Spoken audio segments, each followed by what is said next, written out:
మిత్రులందరికీ మీ అనేకానేక ఛానల్ వారం వారం సమర్పిస్తున్న ఆధ్యాత్మిక ధారావాహిక శ్రీ సాయి దివ్య కథాలీలకు స్వాగతం సుస్వాగతం. మిత్రులారా, గత సంచికలో మనం బాబా భక్తుల భావాలను బట్టి వారి నివేదనలను ఏ విధంగా స్వీకరించేవారో చెప్పుకున్నాం.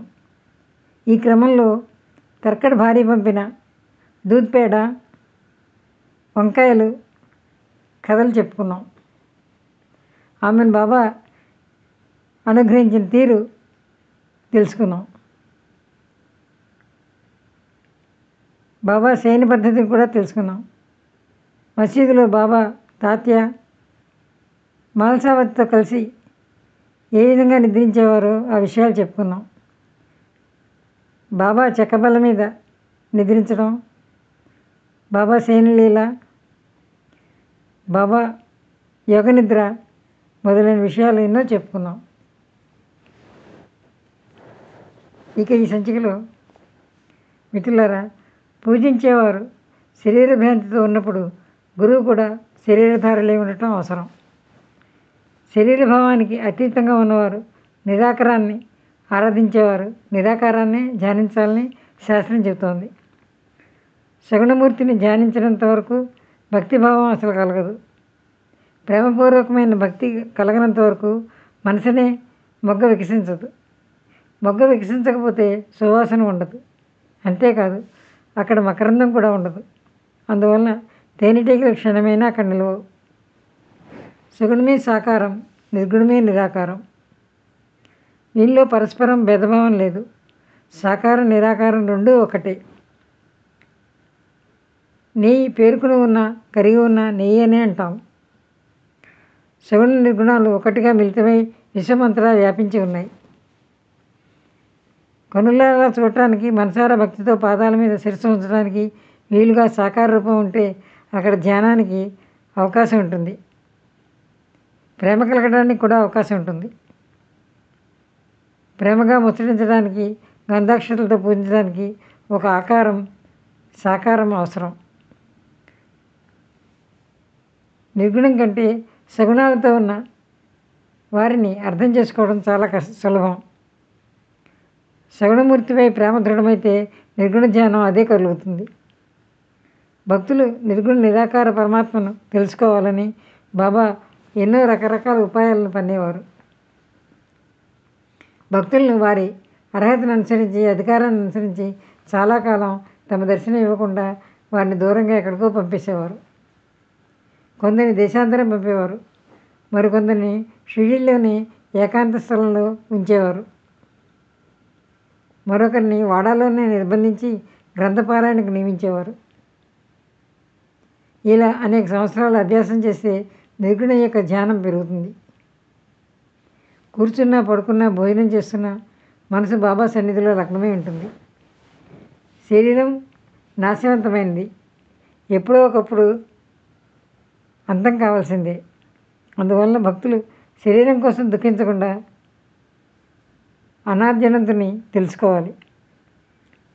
అనేక రకాలుగా కనబడే ఈ దృశ్య జగత్తంతా అవ్యక్తమైన పరమాత్మ నుండి ఆకారానికి వచ్చింది, మరలా అవ్యక్తంలోకే వెళ్ళిపోతుంది. ఈ చరాచర సృష్టిలో వ్యష్టి వలె సమిష్టి కూడా ఉంది. అవ్యక్తం నుండి ఉత్పన్నమై చివరికి అందులోనే మరలా కలిసి విలీనమైపోతుంది. అందువలన మరణం అన్నది ఎవరికీ సంభవించదు. ఇక మరి బాబాకు మరణం ఎక్కడిది? వారికి మరణమే లేదు. వారు నిత్య శుద్ధ బుద్ధ నిరంజనులు. భగవద్భక్తులని కొందరు, మహాభాగవతులని కొందరు, మహానుభావులను కొందరు, ఔలియా అని కొందరు రకరకాలుగా అంటారు బాబాని అందరూ. కానీ హేమాత్మంత్ మాత్రం బాబా మాకు సాక్షాత్తు మూర్తివించిన భగవంతుడనే చెప్తాడు.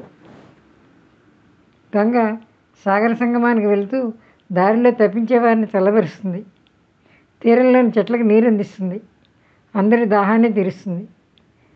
అదేవిధంగా సత్పురుషుల అవతార స్థితి కూడా. వారు ప్రకటమై మరల వెళ్ళిపోతారు. కానీ వారి ఆచరణ పద్ధతి జగాన్ని పావనం చేస్తుంది. ప్రపంచమంతా వారిని అనుసరిస్తుంది. వారి క్షమాశీలత విశిష్టమైనది. సహజమైన వారి శాంత స్వభావము, విలక్షణమైన రుజుతత్వము, మృదుత్వము, సంతృప్తి నిరుపమానమైనవి. శరీరధారులే కనిపించిన ప్రపంచంలో విహరిస్తున్న వారి అంతరంగంలో నిర్గుణ నిర్వికారులు, నిస్సంగులు, నిర్ముక్తులు. శ్రీకృష్ణుడు స్వయంగా పరమాత్మ అయి ఉండి కూడా సత్పురుషులు నా ఆత్మ, వారు నా సజీవ ప్రతిమలు, ప్రేమస్వరూపులైన సత్పురుషుల్లో నేనే ఉన్నాను అంటాడు. నా భక్తుల బరువు బాధ్యతలు నేనే మోస్తాను, వారి అవమానాలను నేనే భరిస్తాను. సత్పురుషులకు అన్నం శరణ వచ్చిన వారి పాదాలకు నేను కూడా వందనం చేస్తాను అంటాడు శ్రీకృష్ణుడు. సాయి సగుణంలో సగుణుడు, నిర్గుణంలో నిర్గుణుడు, గుణవంతుల్లో అత్యుత్తమైన గుణవంతుడు, శ్రేష్టమైన గుణాలున్న వారికి రారాజు సాయి. కోరికలు తీరినవాడు, పర్యాప్త కాముడు, కృతకృత్యుడు, నిరంతరం ఆత్మనిరతుడు, సుఖదుఖాలకు అతీతుడైన, ఆత్మానందానికి ఐశ్వర్యమైనట్టి వారిని ఎవరు వర్ణించగలరు? సాక్షాత్తు బ్రహ్మదేవుని అవతారమైన వారిని ఏ విధంగానూ వర్ణించలేము. ఈ అనిర్వచనీయమైన శక్తియే సాకార రూపంలో భూమిపై అవతరించింది. ప్రపంచ వ్యవహారాల నుండి నివృత్తి చెందిన బ్రహ్మాకార అంతఃకరణమూర్తి ఇదే. ఎల్లప్పుడూ ప్రపంచానికి అతీతంగా బ్రహ్మాత్మక స్థితి ఎందుండే కేవలానందమూర్తి, ఆనందో బ్రహ్మేతి అని శృతి. దీనిని శ్రోతలు నిత్యం శ్రవణం చేస్తారు, పారాయణ చేస్తారు. భక్తులు ఈ అనుభవాన్ని షిరిడీలో స్వయంగా పొందగలరు. ధర్మాధర్మాది లక్షణాలతో కూడిన ఈ ప్రపంచం అతి విలక్షణమైంది. ఆత్మజ్ఞానం లేని వారు ప్రతి క్షణం దీని నుండి తాము రక్షించుకోవాల్సి ఉంటుంది. కానీ ఆత్మని తెలుసుకున్న వారికి ఇదేమీ వర్తించదు. వారు తమ స్వస్వరూపంలోనే ఉంటారు. వారు నిత్యముక్తులు, ఆనందమయులు, ఎప్పుడూ చిన్మయ రూపులు. సాయిబాబాయే అందరికీ అధిష్టానం. వారికి ఆసనం ఏమవసరం ఉంది? అందులోనూ వెండి సింహాసనం. కానీ బాబా భక్తుల ముచ్చటను తీరుస్తారు వారి ఆనందం కోసం. ఏనాటిదో ఒక పాత గోనె ముక్క మీద కూర్చునేవారు బాబా. భక్తులు ప్రేమ కొద్దీ చక్కటి గద్దెను తయారు చేశారు సింహాసనాన్ని బాబాకు. బాబా ఆనుకుని కూర్చోడానికి అనువుగా గోడకు ఒక మెత్తటి బాలిసుని కూడా ఉంచేవారు. బాబా భక్తుల మనసులోని కోరికలను అనుసరించి ప్రవర్తించేవారు. స్వయం నిర్వికారులైన భక్తుల భావాలకు అనుగుణంగా అన్ని విధాల సకల పూజాచారాలను బాబా స్వీకరించేవారు. భక్తుల్లో కొందరు వింజామరులు ఇచ్చేవారు, కొందరికి వీవని ఇచ్చేవారు, కొందరు సన్నాయి, డోలు మొదలైన వాద్యాలు వాయించేవారు. కొందరు భక్తులు పూజను సమర్పించేవారు. హస్తాలు పాదాలు ప్రక్షాళన చేసేవారు. మరికొందరు భక్తులు అత్తరగంధం అద్దేవారు. కొందరైతే మహానైవేద్యాన్ని, జాజి, జాపత్రి మొదలగు 13 పరిమళ వస్తువులతో కూడిన తాంబూలాన్ని బాబాకు సమర్పించేవారు. బొట్టనవేలుతో శివలింగానికి పెట్టి ఇలా అడ్డబొట్టు పెట్టేవారు ఒకరు. మరొకరు కస్తూరి కలిపిన సుగంధ చందనాన్ని రాసేవారు. ఒకసారి షిరిడీలో ఒక చిత్రమైన సంఘటన జరిగింది. తాత్యాసాహెబ్ మాల్కర్ స్నేహితుడు డాక్టర్ పండిత్ అనే పేరు గల వ్యక్తి సాయిబాబా దర్శనానికి షిరిడీకి వచ్చాడు. షిరిడీలో అడుగు పెడుతూనే ముందుగా మసీదుకు వెళ్ళి బాబాకు ప్రణమిల్లి కొంతసేపు ప్రశాంతంగా అక్కడ కూర్చున్నాడు. తర్వాత బాబా అతన్ని దాదాభట్టు దగ్గరికి వెళ్ళు అని పంపారు. పండిత్ దాదాభట్టు దగ్గరికి వెళ్ళాడు. దాదా అతన్ని గౌరవంగా సముచితంగా ఆహ్వానించాడు. ఆ తర్వాత దాదా మసీదుకు బాబా పూజకు బయలుదేరుతూ మీరు కూడా వస్తారా పూజకు అని అడిగాడు పండితుని. దాదా వెంట పండిత్ కూడా వెళ్ళాడు. దాదా బాబా పూజను చేశాడు. బాబాకు గంధం బొట్టు పెట్టడానికి అప్పటి వరకు ఎవరూ సాహసించేవారు కాదు. ఏ భక్తుడైనా సరే బాబా తమ నుదుట గంధం రాయనిచ్చేవారు కాదు. మాల్సావతి మాత్రం వారి కంఠానికి చందనం మాత్రం పూసేవాడు. ఇతరులు కొందరు వారి పాదాలకు పూసేవారు. కానీ అమాయకుడు భావికుడైన ఈ పండితుడు చందనం గిన్నెను తన చేతిలోకి లాక్కుని సాయి మస్తకాన్ని పట్టుకుని త్రిపుండ రేఖలు దిద్దాడు. అతని సాహసాన్ని చూసి దాదా మనసులో ఆశ్చర్యపోయాడు.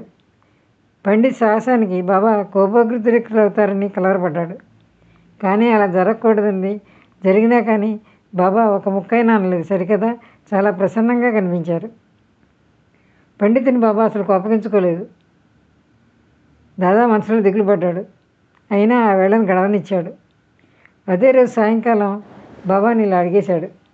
బాబా, మేము మీకు నుదుట గంధంతో తిలకం దిద్దాలని ఎంత ఉత్సాహపడినా కానీ మిమ్మల్ని మీరు తాకనివ్వరు కదా. మరి ఈ ఉదయం ఏం జరిగింది?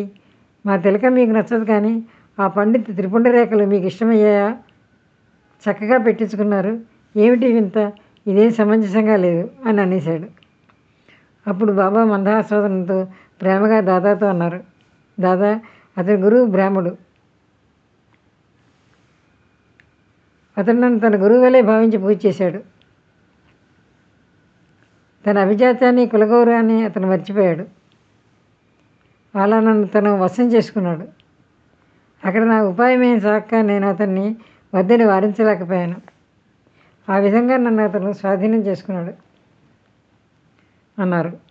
ఈ సమాధానం విన్న దాదాకు అది కేవలం వినోదంగా అనిపించింది. కానీ దానిలోని ఇంగితాన్ని తర్వాత తెలుసుకున్నాడు. బాబా యొక్క అర్థం కాని పద్ధతి దాదా మనసులో బాగా నాటుకుంది. పండిత్తో ముచ్చరించాక అసలు విషయం అర్థమైంది. దోపేశ్వర్లో రఘునాథన్ సిద్ధుడు కాకా పురాణిక్ అనే పేరుతో ప్రసిద్ధి చెందాడు. ఈ పండితుడు ఆయన శిష్యుడు. శిష్యత్వ రుణానుబంధం కారణంగా పండిత్ వారి పాదాల భక్తి కలిగి ఉన్నాడు. ఇప్పుడు బాబాను చూడగానే అతనికి తన గురువైన గోలప్నాథ్ గుర్తు వచ్చాడు. బాబాను తన గురువైన కాకాగా భావించాడు. అతనికి అట్లే అనుభవమైంది. మనసులో ఉండే భావాన్ని బట్టి భక్తి ప్రభావం కూడా ఉంటుంది. అలా బాబా తన మనసుకు నచ్చినప్పుడే సర్వోపచారాలను చేయించుకునేవారు భక్తుల చేత, లేదా పూజా పళ్ళాన్ని తోసిపుచ్చి నృసింహరూపాన్ని ప్రదర్శించేవారు. ఈ రూపాన్ని ప్రకటించినప్పుడు వారి వద్ద నిలబడే ధైర్యం ఎవరికి ఉండేది కాదు. వారు మరల శాంతించే వరకు అంతా ప్రాణభయంతో పరుగులు తీసేవారు. బాబా ఒకప్పుడు అకస్మాత్తుగా కోపంతో భక్తులపై నిప్పులు చెరిగేవారు. మరొకప్పుడు మైనం కంటే మెత్తగా శాంతి క్షమలు మూర్తిపించినట్లు ఉండేవారు. ఒకప్పుడు కాలాగ్ని రూపంగా భాషించే భక్తులను ఖడ్గదారిపై నడిపించేవారు. మరొకప్పుడు వెన్న కంటే సున్నితంగా ఆనంద వృత్తిలో వెలసిల్లుతూ ఉన్నట్లు ఉండేవారు. ప్రశాంతంగా కళ్ళు ఎర్రగా చేసి కోపంతో అటు ఇటు ఊగిపోతున్న వారి కడుపులో కన్నతల్లి బిడ్డలపై ఉండే కారుణ్యజరి ప్రవహిస్తూ ఉండేది. క్షణంలో వారి కోపం తగ్గిపోయేది. తల్లి బిడ్డలను తరిమేస్తే, సముద్ర నదులను వెనక్కి తీరిస్తే నేను మిమ్మల్ని తరిమేస్తాను. నేను ఎవరినైనా కోపించినట్లు నాకు తెలియదు. నేను నా భక్తులకు అంకితుడిని. నేను నా భక్తుల వద్దనే ఉంటాను. నేను ఎల్లప్పుడూ ప్రేమ కోసం తప్పిస్తూ భక్తుల పిలుపుకు బదులు పలుకుతాను అనేవారు బాబా.